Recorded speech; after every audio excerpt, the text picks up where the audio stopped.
आया सालों पुरानी बात है। उत्तर भारत के एक कस्बे में शर्मा परिवार का 2 मंजिला घर था।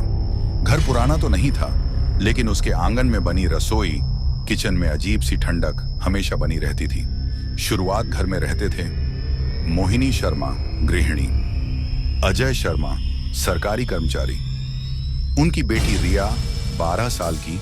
मोहिनी को खाना बनाने का बहुत शौक था, लेकिन जब भी वो किचन में जाती उसे लगता जैसे पीछे से कोई उसे घूर रहा है। किचन के कोने में एक छोटा सा लोहे का तिजोरी नुमा डब्बा रखा था, जिसे किसी ने कभी खोला नहीं। मोहिनी ने कई बार अजय से कहा, इसे हटा दो, बहुत डरावना लगता है। अजय हंसकर बोलता, अरे ये तो पुराने घर वालों का छोड़ा सामान होगा, डरने की क्या बात है। लेकिन मोहिनी का डर बढ़ता ही जा रहा था। पहला अजीब वाकया, एक रात मोहिनी देर से सोने जा रही थी।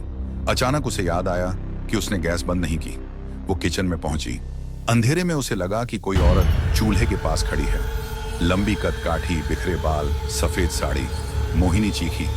औरत गायब हो गई, लेकिन जब उसने गैस चेक की तो देखा कि गैस तो पहले से ही बंद थी। धीरे धीरे बढ़ता डर रिया ने भी कहना शुरू किया, मम्मी, जब मैं दूध पीने आती हूं ना, मुझे किचन से कोई मुझे बुलाता है, कभी म्यूजिक जैसा, कभी फुसफुसाहट। मोहिनी का डर पक्का हो गया कि किचन में कुछ है, लेकिन अजय अब भी मानता था कि ये सब वहम है।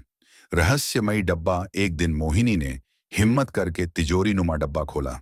अंदर से काले कपड़े में लिपटा एक टूटा फूटा बर्तन और उस पर खून जैसे धब्बे।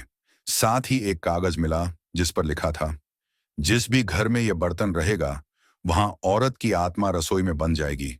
उसे हर रात चूल्हा जलाना होगा, वरना वह घर वालों को अपने साथ खींच ले जाएगी। मोहिनी के हाथ कांपने लगे। खतरनाक घटनाएं अब हर रात 12 बजे किचन से बर्तन बजने की आवाजें आने लगीं। कभी गैस अपने आप जल उठती, कभी खाना अपने आप गिर जाता। रिया ने एक रात चीख मार दी। उसने देखा कि एक औरत उसके लिए खाना बना रही थी, लेकिन उसके हाथ खून से लथपथ थे। मोड़ मोहिनी ने पंडित को बुलाया। पंडित ने कहा, यह आत्मा किसी औरत की है जिसने इस घर के पुराने मालिक से बदला लिया था। उसे मारकर इसी किचन में जलाया गया था। उसकी आत्मा इस बर्तन में कैद की गई, लेकिन पूरा मंत्र अधूरा रह गया। इसलिए वो आत्मा अब भी रसोई में भटक रही है। आखिरी रात पंडित ने कहा कि बर्तन को श्मशान घाट ले जाकर जलाना होगा। अजय ने इसे अंधविश्वास समझकर मना कर दिया। उसी रात जब सब सो रहे थे, किचन से तेज रोशनी फैली।